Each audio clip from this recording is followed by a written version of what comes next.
आप रशिया का travel plan कर रहे हैं? आजकल वीज़ा मिलना तो काफ़ी स्ट्रेट फॉरवर्ड हो गया है, लेकिन कोई भी ट्रिप सिर्फ वीज़ा तक लिमिटेड नहीं रहता है। लैंडिंग के बाद जो रियल और प्रैक्टिकल चैलेंजेस आते हैं, उनके लिए प्रिपेयर रहना भी बहुत ज़रूरी है। इंटरनेट, पेमेंट, बुकिंग, नेविगेशन, ये सारी चीज़ें आपकी ट्रिप को काफ़ी ज़्यादा इफेक्ट करती हैं। इस वीडियो में अपने एक्सपीरियंस के बेसिस पे रियल वर्ल्ड प्रॉब्लम्स और उनके वर्केबल सोल्यूशंस बताऊंगा, ताकि आप अपनी रशिया ट्रिप के लिए अच्छे से प्रिपेयर हो सकें। Challenge number 1, internet. आज की डेट में किसी भी ट्रिप पे निकलेंगे तो इंटरनेट से ज़्यादा ज़रूरी चीज़ शायद ही कुछ होती हो। बहुत सारे सॉल्यूशंस होते हैं, रशिया के अलावा और किसी देश में जाएंगे तो आराम से आप मैनेज कर लेते हैं, या तो इंटरनेशनल रोमिंग ऑन करा लेते हैं या ई सिम ले लेते हैं और वहाँ लैंड होते ही आपका इंटरनेट चालू हो जाता है।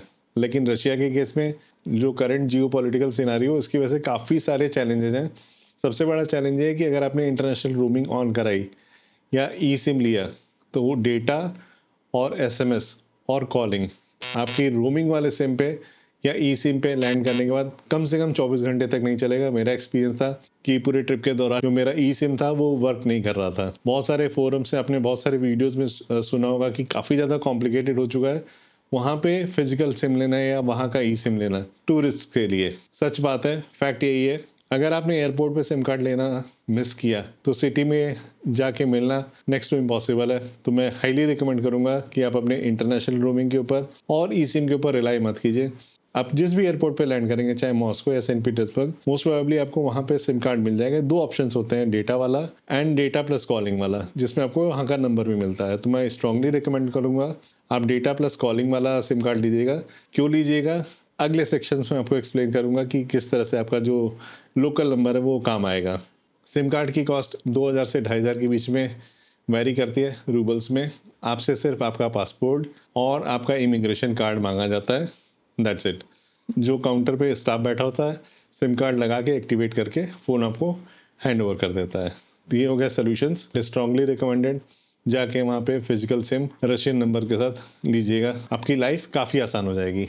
अब आते हैं दूसरे चैलेंज पे। दूसरा चैलेंज भी उतना ही बड़ा है जितना कि इंटरनेट और सिम कार्ड वाला था। सेकंड चैलेंज है पेमेंट के इश्यूज़। पेमेंट के इश्यूज़ इस तरीके से, वीज़ा और मास्टर कार्ड फ़िलहाल सैंक्शंस की वजह से इंटरनेशनल ट्रांजैक्शंस नहीं कर पा रहे। वहाँ के लोकल वीज़ा और मास्टर कार्ड, उनके बैंक के साथ जो टाई अप है, वो कार्ड्स अभी भी रशिया में चलते हैं। लेकिन अगर आप बाहर से जाएँगे, जैसे हम इंडिया से वीज़ा या मास्टर कार्ड लेके जाते हैं, तो वहाँ पे फंक्शन नहीं करेगा। तो ना तो आप कैश विड्रॉ कर पाएंगे, ना ऑनलाइन परचेज कर सकते हैं, ना तो वहाँ पे आप ऑफलाइन परचेज कर सकते हैं। तो आपके कार्ड्स टोटली यूजलेस हो गए रशिया ट्रैवल के केस में। कोई भी फॉरेक्स कार्ड कुछ भी नहीं चलेगा। सोल्यूशंस क्या है? सबसे आइडियल सोल्यूशन है कि अगर आपके एरिया में, अपने शहर में अगर आपको रूबल मिल जाए तो रुपए से रूबल में कन्वर्ट कराइए, अगर रेट्स डिसेंट मिल रहे हैं तो, और अपने साथ रूबल कैरी कीजिए।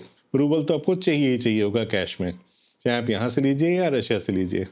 अगर आपको रूबल नहीं मिल रहा है तो बेस्ट ऑप्शन है यहाँ से कैश में यूएस डॉलर्स कैरी कीजिए। जब भी आप यूएस डॉलर कैरी कर रहे हैं, रशिया में एक्सचेंज करना है, किसी भी कंट्री में एक्सचेंज करना है, तो ध्यान रखिए कि जो नोट्स हैं, जो करेंसी नोट्स हैं, वो स्मूथ होने चाहिए। उस पर कोई मार्किंग नहीं होनी चाहिए, कटा फटा नहीं होना चाहिए, पुराना नहीं होना चाहिए, फ्रेश एकदम करारे नोट होने चाहिए, ऐसे समझ लीजिए basic. In short, US dollar carry कर रहे हैं तो आप रशिया पहुंचने के बाद अपने यूएस डॉलर को रूबल में कन्वर्ट कर लीजिए। आपको हर चीज़ के लिए कैश की ज़रूरत पड़ेगी, क्योंकि आपका कार्ड नहीं चल रहा है। तो आप रूबल्स में टैक्सी के लिए पे कर सकेंगे, या मेट्रोज़ में या बसेज़ में पे कर सकेंगे कैश यूज़ करते हुए। और ऑफ कोर्स जो एयरपोर्ट्स पे रेट होते हैं वो काफ़ी ख़राब होते हैं। बेस्ट रेट आपको सिटी में मिलेगा।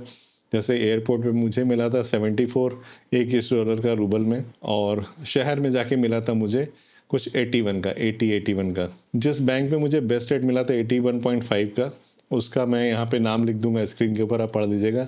कोशिश कीजिएगा अगर आपके आसपास में वो काउंटर मिल रहा है, वहाँ पे जाके अपने डॉलर्स को रूबल्स में कन्वर्ट कीजिएगा। नेक्स्ट स्टेप, ऑनलाइन पेमेंट करना चाहते हैं या ऑनलाइन कोई भी ट्रांजैक्शन करना चाहते हैं रशिया के अंदर, आपने टैप एंड पे करके पे कर दिया या क्यूआर कोड से पे कर दिया।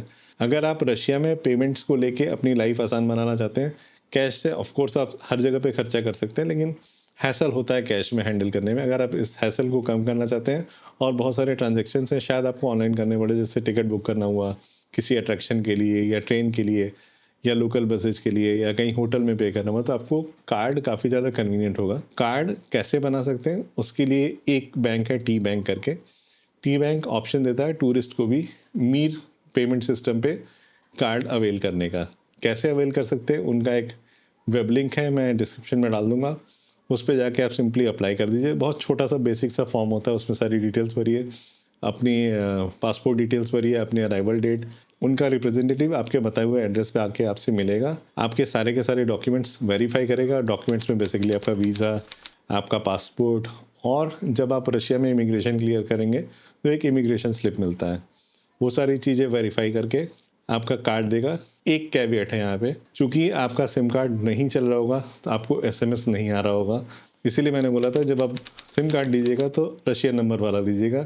वो रशियन नंबर आप रिप्रेजेंटेटिव को दे दीजिए। रशियन नंबर को जब वो आपके एप्लीकेशन के साथ लिंक कर देंगे तो एसएमएस उस नंबर पे आएगा और आपका अकाउंट एक्टिवेट हो जाएगा। तो इस तरह से रशियन सिम कार्ड इतना इंपॉर्टेंट है। और एक बार आपके पास कार्ड आ गया, मैंने काफ़ी ज़्यादा कन्वीनियंटली यूज़ किया 5-6 दिन के ट्रिप में। और जैसे टिकट बुक करना हुआ, होटल बुक करना हुआ, जैसे मैंने बताया, हर जगह वो मीर कार्ड आपके काम आएगा। उनका एक ऐप भी है, वो ऐप यूज़ करके आप सिंपली जैसे यहाँ पे गूगल पे वगैरह यूज़ करके क्यूआर कोड स्कैन करके देते हैं या टैप एंड पे करते हैं, वो सारी कन्वीनियंस आपको रशिया मिल जाएगी। रशिया में आपके लोकल बैंक अकाउंट खोलने के बाद ज़रूरी होगा कि आप उसको ऑपरेशनल बनाने के लिए नियरेस्ट टी बैंक एटीएम में जाइए। अपने साथ लाया हुआ रूबल या यूएसडी से कन्वर्ट कराया हुआ रूबल आप अपने अकाउंट में डिपॉजिट कीजिए और उसके बाद फ्रीली अपने बैंक कार्ड को यूज़ कीजिए पूरे रशिया में। जो मिनिमम अकाउंट बैलेंस है वो मेंटेन नहीं किया तो इनका खर्चा है कुछ 99 रूबल पर ईयर। वो भी उस केस में कटता है जब आपके अकाउंट में बैलेंस होगा। मैंने ये कंफर्म किया था, उसका स्क्रीनशॉट भी मैं लगा दूंगा आपकी कन्वीनियंस के लिए। अगर अकाउंट में बैलेंस नहीं है तो जब भी आप अकाउंट में वापस से टॉपअप करेंगे तो 99 रूबल ही कटेगा उस पर्टिकुलर ईयर के जब आपने टॉपअप किया। तो बहुत खर्चीला नहीं है, कन्वीनियंस बहुत ज़्यादा है। तो मैं रिकमेंड करूँगा कि आप जब भी रशिया ट्रैवल कर रहे हैं ये मीर कार्ड वाला ऑप्शन अवेल कर लीजिएगा। अब आपके पास कार्ड आ गया तो आप एक तरीके से लोकल लोग जैसे ट्रांजैक्ट करते हैं उसी तरह से कर पाएंगे। जो थर्ड चैलेंज है वो आता है वहाँ का लोकल ट्रांसपोर्ट का बुकिंग का, यानी कि ट्रेन्स का, बसेस का। ये सारे के सारे जो प्रॉब्लम है, जो चैलेंजेस हैं, वो इंडिया में बैठ के आप दूर नहीं कर पाएंगे क्योंकि आपको कार्ड यहाँ पे नहीं मिलेगा। जब आप रशिया पहुँचेंगे तो ही इस प्रॉब्लम का सलूशन मिलेगा। आप आराम से उस कार्ड को यूज़ करके बस, ट्रेन, एक्टिविटीज़, अट्रैक्शंस सारी चीज़ें ऑनलाइन बुक कर सकते हैं। वहाँ पे एक थर्ड पार्टी एजेंट है जो सारी एक्टिविटीज़, अट्रैक्शंस वगैरह बुक कराते हैं। उनका नाम है tutu.ru, वो लिंक भी दे दूँगा। ट्रेन मैंने टिकट वहीं से कराई थी, तो आप भी उनको यूज़ करके रशिया पहुँचने के बाद उस वेबसाइट को यूज़ करके अपने ट्रेन, बस एंड अट्रैक्शंस को बुक कर सकते हैं। तो ये था सोल्यूशन थर्ड चैलेंज का। आप मीर कार्ड अगर आपने नहीं बनवाया, आप कंफर्टेबल नहीं है मीर कार्ड बनवाने का, कैश में करना चाहते हैं, तो उसमें एक चीज़ कर सकते हैं कि आपको ट्रेन टिकट बुक करने के लिए जाना पड़ेगा रेलवे स्टेशन पे। उनके बुकिंग काउंटर हैं, वहाँ पे उनको बोल के फॉर्म भर के, जैसे यहाँ पे रिजर्वेशन काउंटर्स होते हैं, वहाँ पे जाके आप बुक कर सकते हैं आसानी से। लेकिन हाँ, फिजिकली आपको रेलवे स्टेशन जाना पड़ेगा टिकट बुक करने के लिए, इसको ध्यान रखिएगा। और एक चैलेंज है आज की डेट में रशिया ट्रैवल करने के केस में कि बहुत सारे जो प्लेटफॉर्म्स है, ऑनलाइन बुकिंग प्लेटफॉर्म्स, अगोडा पे या बुकिंग पे, आपको वहाँ के ना होटल्स दिखाई देंगे, ना मॉस्को जाने के लिए या सेंट पीटर्सबर्ग जाने के लिए फ़्लाइट की टिकट्स दिखाई देंगी। तो मैंने काफ़ी रिसर्च किया तो पता चला कि कुछ जो वेबसाइट्स हैं एयरलाइन की या फिर trip.com पे मैंने वो टिकट्स देखे जो मिल रहे थे। तो मैंने रशिया जाना और रशिया से वापस कजाकिस्तान जाना, इन सारी टिकट्स को मैंने trip.com से बुक किया। उसका लिंक मैं दे दूंगा डिस्क्रिप्शन पे। तो टिकट्स नहीं देखने का जो प्रॉब्लम है उसका सोल्यूशन है trip.com या और बहुत सारी थर्ड पार्टी वेबसाइट्स हैं जो कि रशिया की टिकट्स अभी भी दिखाती हैं। कुछ लिंक्स हैं डिस्क्रिप्शन में, ट्रिप के अलावा मैं दे दूंगा। अगोडा, बुकिंग, इन सब जगहों पे आपको वो नहीं दिखाई देगा। Next challenge, hotel booking. जैसे मैंने आपको बताया अगोडा पे फ्लाइट नहीं दिखती, उसी तरह होटल भी नहीं दिखता अगोडा पे, बुकिंग पे। तो वहाँ की एक वेबसाइट है जेन होटल्स करके।